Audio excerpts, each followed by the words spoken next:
Legal, agora a gente vai falar sobre as provas da inspiração. Ou seja, quais são os argumentos, quais são os fatos ou quais são os elementos que, se não provam de forma categórica e absoluta, pelo menos traz uma evidência muito forte de que por trás da confecção dos textos que a gente chama de escritura sagrada, dos textos que a gente chama de escrituras sagradas, quais são as provas, as evidências de que por trás da confecção desses textos de fato havia um poder sobrenatural que explica a autoridade que esse texto tem, ou esses textos têm sobre a nossa vida. A gente chama isso de autotestemunho, começando com o Antigo Testamento. AT significa Antigo Testamento. Então completa aí na sua apostila, o autotestemunho é a primeira prova da inspiração.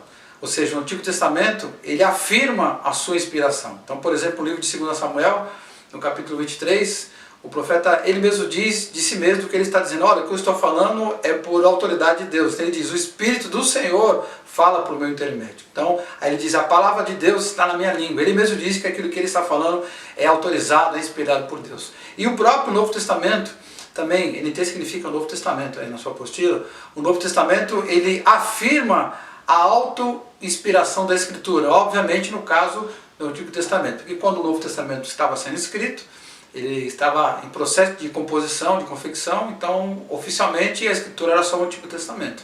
Mas mesmo assim, o Novo Testamento já afirma do Velho Testamento e afirma dele mesmo. Por exemplo, em 2 Pedro capítulo 3, o Novo Testamento ele se autoafirma quando Pedro, ao fazer um comentário sobre o que Paulo estava ensinando, pregando e escrevendo, então ele compara os textos de Paulo com as escrituras reconhecidas do Velho Testamento, ou seja, dando autoridade para a escritura que Paulo estava fazendo, o mesmo nível de autoridade daquela já reconhecida, inclusive por Jesus, lá no Velho Testamento. Então, no texto diz assim, Pedro dizendo sobre Paulo, ao falar desses assuntos, assim como de fato costuma fazer em todas as suas epístolas, Paulo, né, nas quais há certas coisas difíceis de entender, ele reconhece a dificuldade de algumas coisas, mas ele diz que essas coisas, embora sejam difíceis, ele diz que os ignorantes e instáveis deturpam. Deturpam como? Como fazem, como deturpam as demais escrituras. Olha que incrível. Então nesse caso ele disse que aquilo que Paulo estava escrevendo era de fato inspirado, era escritura, a expressão que ele usa, assim como quando se refere à escritura do Velho Testamento. Seguindo mais adiante, o próprio Jesus também deu testemunho, também confirmou a autoridade, ele deu um autotestemunho, confirmou a autoridade das escrituras. Então completa aí, o testemunho de Jesus, quando ele está conversando lá com os religiosos, ele diz, olha, examine as escrituras, João capítulo 5, né? Por que examine as escrituras, o Velho Testamento? Porque vocês julgam que nelas há que é a vida eterna, e elas falam de mim, testificam de mim, né? Então, Jesus diz, olha as escrituras são inspiradas, porque elas falam de mim. O próprio Jesus, em vários textos, ele confirma que a escritura que eles tinham em mãos na época era autorizada por Deus. Outra prova, outra evidência do poder sobrenatural por trás da confecção das escrituras, são as descobertas científicas posteriores. Ou seja, aquilo que a ciência provou em um segundo momento, enquanto que a Bíblia já falava num primeiro momento. E aí eu separei para você dois exemplos, os exemplos mais conhecidos, mais famosos. Primeiro, no texto de Jó, quando Jó diz o seguinte, que Deus, lembrando que Jó é o livro mais antigo da Bíblia, foi o primeiro livro a ser escrito, né? Então ele diz que, Jó diz o seguinte, que Deus ele estende o norte sobre o vazio e faz parar a terra sobre o nada. Se você ampliar um pouco seus horizontes religiosos, e fizer uma pesquisa rápida na internet, vai perceber que as religiões do mundo elas têm várias teorias antigas sobre a origem do universo. E uma delas que me chamou a atenção são dos hindus. Tem uma linha da religião hindu em que o sujeito acredita que o mundo, que o planeta Terra está sendo sustentado por 1 ou 2 elefantes, ou 4 elefantes, e os elefantes estão em cima de tartarugas. Claro que não é. As pessoas da antiguidade não conseguem imaginar um planeta pairando no universo, sem nada segurando. A gente sabe que a lei da gravidade é que segura o planeta no espaço, né? E faz com que ele mantenha as suas órbitas, né? Mas eles não sabiam disso. E vieram descobrir isso muito tempo depois. No entanto, Jó, o primeiro livro a ser escrito, de muitos séculos antes de Jesus Cristo, um pouco mais ou menos na época de Moisés, quem sabe um pouquinho antes do tempo de Moisés, Jó já dizia, olha, de fato, olha o que acontece, o mundo está pairando, quer dizer, é uma força ali, que é a força da gravidade a gente sabe, e a gente só soube disso depois, mas a Bíblia já citava. E outro exemplo é de Isaías. Isaías também, 400, 500 anos antes de Cristo, ele diz que Deus está sentado sobre a redondeza da terra. Aí, eu não preciso falar muito, né? Você sabe que o famoso Galileu e o Copérnico tiveram um problema sério na Idade Média, com a Igreja Católica. Por quê? Porque eles tinham teorias astronômicas diferentes do que a Igreja entendia, né? E uma delas é que, na verdade, a Terra não era quadrada, a Terra era redonda, e que a Terra girava em torno do Sol, e não o contrário, né? Então, só que até pouco tempo atrás as pessoas ainda acreditavam que você poderia entrar no mar. Veja só, os navegantes que descobriram o Brasil, por exemplo, eles acreditavam que você poderia pegar o mar, e se você fosse muito longe no mar, depois de um tempo você caía na beira do mundo, porque o mundo era quadrado, né? E esse medo impediu as descobertas das grandes navegações durante muito tempo, até que eles venceram o medo e perceberam que alguma coisa não batia bem com o que se pensava. Só que Isaías já dizia isso há muito tempo atrás: ó, a terra é redonda e Deus está com os pés em cima da terra. Então, esses são alguns exemplos de como que as descobertas elas podem provar, pode demonstrar que havia um poder por trás das pessoas que escreveram a Escritura, por isso que ela tem autoridade espiritual que nenhum outro livro tem. Outra fonte de corroboração, de apoio à inspiração, outra prova de inspiração da Escritura é a concatenação. Isso mesmo, escreva aí: concatenação dos autores. O que é a concatenação? A grosso modo, seria o seguinte: a linha dorsal de pensamento. Se eu vou falar sobre o assunto, eu estou falando sobre futebol, a gente está falando sobre futebol, sobre dois times ali disputando, e a gente comentando a partida. Então, uma terceira pessoa não chega no meio daquela conversa e começa a falar sobre política, porque ela está falando de um outro assunto completamente diferente.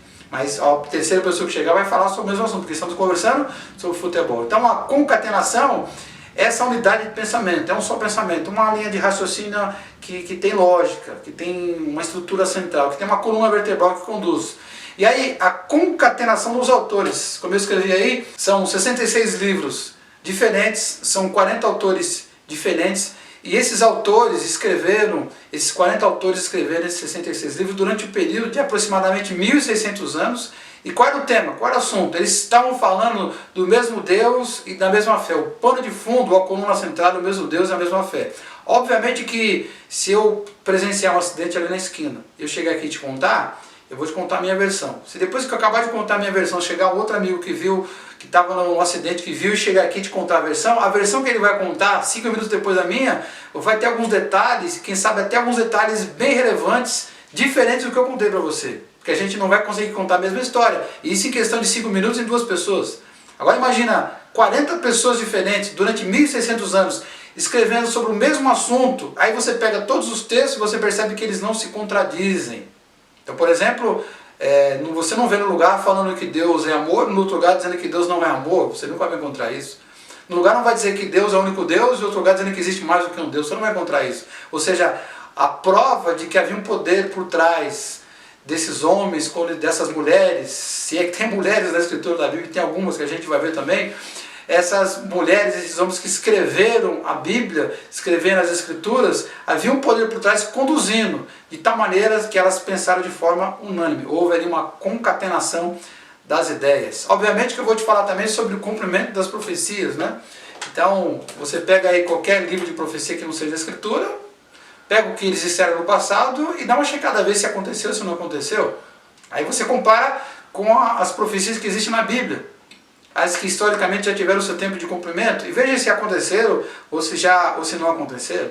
Então você está aqui, trouxe aqui no texto duas, eu vou citar só uma aqui. Por exemplo, o nascimento do Messias, completa aí por gentileza, o nascimento do Messias. Portanto, o Senhor mesmo vos dará um sinal, e eis que a Virgem conceberá e dará à luz a um filho, e será chamado de Emanuel. E aí é uma profecia sobre o nascimento virginal de Jesus Cristo, que a gente sabe que aconteceu. Inclusive Maria foi rejeitada pelo seu noivo, quase marido, porque ela era virgem e de repente aparece grávida. Olha o problemático que aconteceu, mas era uma profecia sendo cumprida. Outro exemplo, o local do nascimento de Jesus, né? Complete aí o local do nascimento de Jesus. Mateus 2:1, tendo Jesus nascido em Belém de Judá, em dias do rei Herodes, eis que vieram os magos do Oriente a Jerusalém. E aí o texto diz assim, citando um texto lá do Velho Testamento: e tu, Belém Efrata, pequena demais para fulgurar como grupo de milhares de Judá, de ti me sairá o que há de reinar em Israel. É uma profecia que Mateus cita lá do Velho Testamento e cita cumprindo essa profecia, dizendo que o Messias nasceria lá em Belém de Judá. E o último exemplo que eu quero trazer para você é a destruição do templo de Jerusalém. Então, no texto que eu separei para você ler, os discípulos, os apóstolos estão com Jesus dentro do templo, ficam admirados com a construção, dizem, olha mestre, olha as pedras, né? E aí Jesus faz aquela profecia famosa da pedra sobre pedra, vamos lá. Então, vês estas grandes construções, aí Jesus diz, não ficar aqui pedra sobre pedra que não seja derrubada. E a gente sabe que no ano 70, depois de Cristo, o templo foi destruído pelos romanos. E por último, como prova da autoridade, da inspiração da Bíblia, a autoridade consequente disso, é o martírio da fé das pessoas que morreram por causa da palavra. No livro de Apocalipse diz o seguinte, que João falando, eu vi tronos e nesses sentaram-se aqueles aos quais foi dada a autoridade de julgar. E vi as almas, ou seja, os mortos, né, dos decapitados por causa do testemunho de Jesus, bem como por causa da palavra de Deus. Então, a Bíblia diz que muitas pessoas morreram por causa da palavra, porque creram na palavra, acreditaram na palavra de Deus. E a ideia qual é? Essas pessoas foram martirizadas porque elas sabiam que não era só uma palavra de um homem, ou de homens, ou de pessoas, mas era uma palavra verdadeira que vem do próprio Deus, e ninguém daria a sua vida por uma coisa que fosse absolutamente falsa. Então, essas são as provas, as evidências principais de que a escritura que você tem nas mãos, aí na sua Bíblia, é de fato inspirada por Deus.